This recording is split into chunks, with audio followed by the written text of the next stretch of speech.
en direct ici au rond-point, le premier rond-point venant de Bergerac et menant à la rocade direction le Leclerc. Et nous allons rencontrer ces agriculteurs qui sont mobilisés cet après-midi pour leurs revendications.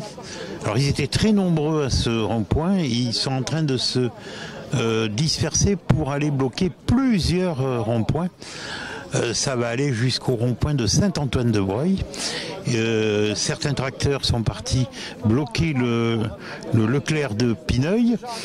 Voilà, écoutez, ça a l'air d'être fort bien organisé, dans le calme. Et donc nous, dans ce reportage, nous allons aller interviewer quelques agriculteurs, voire quelques responsables. À tout de suite.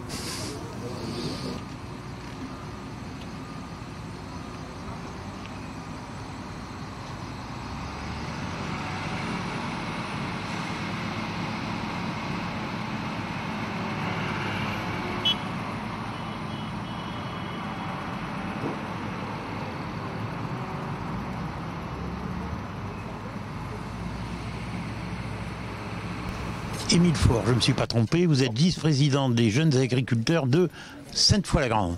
C'est ça. Vous êtes venu ici en nombre à ce rond-point, je ne sais même pas le nom du rond-point là.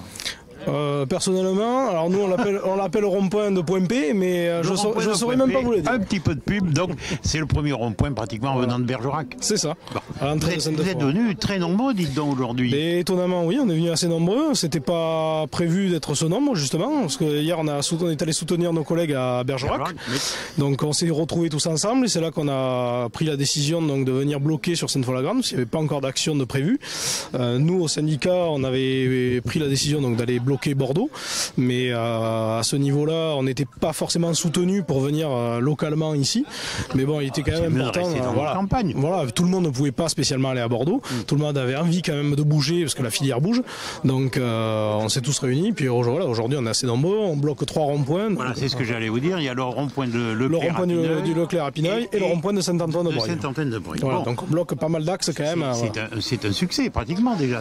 Pour l'instant, oui, vu le nombre de participants, oui, et le blocage qu'on réalise, oui, c'est un succès. Oui. Alors, qu'est-ce qui se passe aujourd'hui ?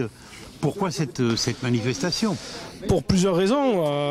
Aujourd'hui, toute filière confondue, là on manifeste vraiment pour un ras-le-bol agricole général. Hein. Donc là, on défend aucune filière spécifiquement. Nous, on est une majorité de viticulteurs ici, certes, en grande difficulté, mais que ce soit la céréale, le lait, etc. Enfin, il n'y a rien qui marche aujourd'hui.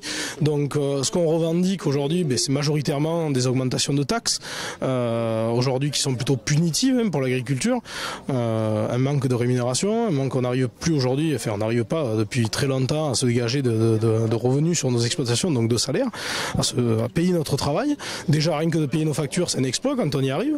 Donc ça, dans la première des choses, une concurrence déloyale sur tous les produits étrangers qui arrivent en France et qui ne respectent pas nos cahiers des charges. Et un peu concernés, nous, ici, dans le sud-ouest, avec l'Espagne. Avec l'Espagne, on est lourdement concernés. Et pas que l'Espagne, d'ailleurs, des vins chiliens, enfin, voilà, qui viennent des États-Unis, qui ne respectent absolument pas les cahiers des charges français, mais qui sont mis sur les étals contre nos vins et à concurrence déloyale, avec des prix, bien sûr, plus bas que les nôtres. Quoi. Là, quand vous dites ça, vous visez les grandes surfaces ?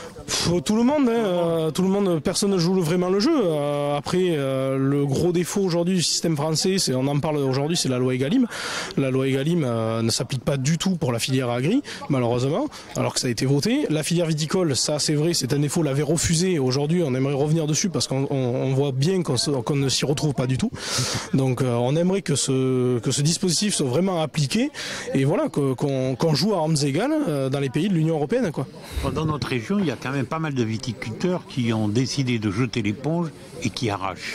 Ah ben aujourd'hui, je ne vais même pas parler de la viticulture, hein, on parle en 2024 de presque 70% des exploitations agricoles qui vont disparaître, qui vont se retrouver en dépôt de bilan. C'est quand même un chiffre plus qu'alarmant. Voilà, en viticulture, alors majoritairement dans le Bordelais, on est en grande difficulté, et maintenant c'est national, hein, on n'arrive plus à s'en sortir. Les gens sont détournés de la consommation du vin d'après la prise Covid, et aujourd'hui la guerre en Ukraine avec l'inflation, l'augmentation des charges charges et des coûts de production, il est impossible donc d'arriver déjà, je vous dis, à couvrir les charges des exploitations et derrière, bien sûr, de vivre dans notre métier, quoi. Alors Émile Faure, qu'est-ce qu'il faudrait pour solutionner là dans les jours qui viennent, parce que c'est urgent. La solution miracle, je ne l'ai pas personnellement, mais au moins que le gouvernement arrête de faire la sourde oreille, écoute un peu les doléances de ces agriculteurs, les soutienne. Mais qu'on passe à l'action. Qu'on passe à l'action. Donc avec déjà, on va au moins, alors on parle de dispositifs demandés, on parle d'une année blanche bancaire, hein, de remboursement d'emprunt donc sur une année blanche, ainsi qu'une année blanche aussi de cotisation sociale, hein, qui pèse très lourd sur nos exploitations. D'urgence, soit une surtaxe donc des produits étrangers qui ne respectent pas nos cahiers des charges pour justement freiner leur importation et inciter bien sûr le consommateur à consommer français et nous détaxer. Enfin voilà, aujourd'hui on parle majoritairement du GNR, hein, le carburant qu'on met dans nos machines, oui. Qui à une époque, moi quand j'étais enfant, on le payait, nos parents le payaient 40 centimes le litre.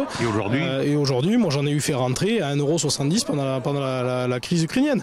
Donc c'est plus vivable. On explose nos coûts de production et puis voilà, avec des contraintes de jour en jour, des normes supplémentaires et punitives à chaque fois. Bon, qu'est-ce qui va se passer dans les prochains jours? Mais on va essayer de faire durer les actions dans les prochains jours. Bordeaux, ça dure. Toulouse, ça dure. Agen, ça perdure aussi.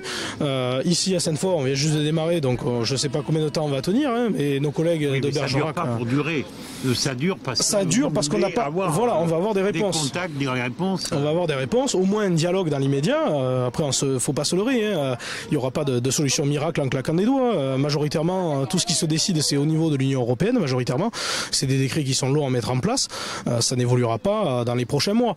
Mais au moins que le gouvernement prenne des positions et réagisse rapidement aux doléances de ces agriculteurs. Vous, en tant que vice-président des jeunes agriculteurs de Sainte-Foy-la-Grande, vous voyez là, les jours à venir, comment là, ça va continuer? Le mouvement, vous voulez dire?